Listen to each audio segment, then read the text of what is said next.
ආයිබෝන්න අපි කතා කළා ගොඩක් ගැන අපේ පර්වියන්ගේ මේ කොළ පාටට මල පහ පිට වෙන එක ගැන. මේ මල පහ පිට වෙනකොට මේ කොළ පාට මල පහ පිට වෙන එක ගැන අති ගොඩක් විශේෂයෙන් බලන්න ඕනේ. එක හේතුවක් පණුව අමාරුව. තව හේතුවක් liver එක damage වෙලා තියෙනවා නම්. තව හේතුවක් වෙන්න පුළුවන් මානසික යාට තියෙන ආතතිය. මේ වගේ දේවල් වලදී නැත්තම් හිස් බඩ ජරා කරන වෙලාවට හොඳට බලන්න ඕනේ. මොකද මේ කොළ පාට මල පහ ඇවිල්ලා සතෙක්ට ගොඩක්ම වේදනාකාරී රෝගයක්. ඒකම මේක කන්ටිනියස්ලි ඒ කියන්නේ හැමදාම මේ මල පහ ගතිය තියෙනවා නම් අනිවාර්යෙන් මේවට ප්‍රතිකාර ගන්න අවශ්‍යයි. ඉතින් සත්තු හදනකොට ඒ සත්තුන්ගේ මල පහ කරන විදිය ගැන තමයි අපි හොඳට අයිඩෙන්ටිෆයි කරන්න ඕනේ.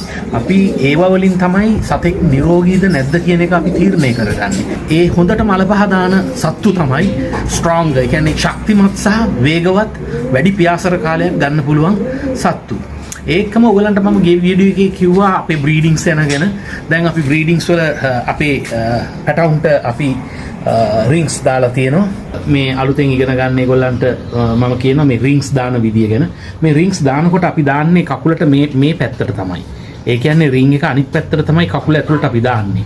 එහෙම දාන්න හේතුවක් තියෙනවා. දැන් අපි මේ රින්ග්ස් දැම්ම පරවියෙක් මේ පරවියාව අපි හරෝ එහෙම බලන්නේ නැහැ. මෙහෙම දාලා තියෙද්දි මේ රින් එක කියවන්නේ මෙහෙම කකුල පැත්තට ගත්තාම අපි මෙහෙම කියවන පැත්තට තමයි මේ රින් එක සම්පූර්ණ තියෙන්නේ. එතකොට තමයි මේ රින් එක කියවන්න ලේසි වෙන්නේ. එහෙම නැති වුණොත් වෙන්නේ පරවිය නිකන් ඉන්න වෙලාවට රින් එක පේනවා. හැබැයි කියවන්න ගන්නකොට මේ අකුරු ඔක්කොම හිටින්නේ අනිත් පැත්තට. ඒක වැරදි. සාමාන්‍යයෙන් රින් එක අපේ පැත්තට හිටින විදිහට තමයි දාන්නේ. එතකොට තමයි අපිට මේ රින් එක කියවන්න ලේසි වෙන්නේ. ඉතින් මේ රින්ග්ස් දානකොට උනත් එක ක්‍රමයක් තියෙනවා. ඒ ක්‍රමයට දන්නේ නැති අයට මම මේ කියලා දෙන්නේ. ඒ ක්‍රමයට දාන්න. එතකොට ඕගොල්ලන්ට තවත් මේක ලස්සන ක්‍රීඩාවක් හැටියට කරගෙන යන්න පුළුවන්.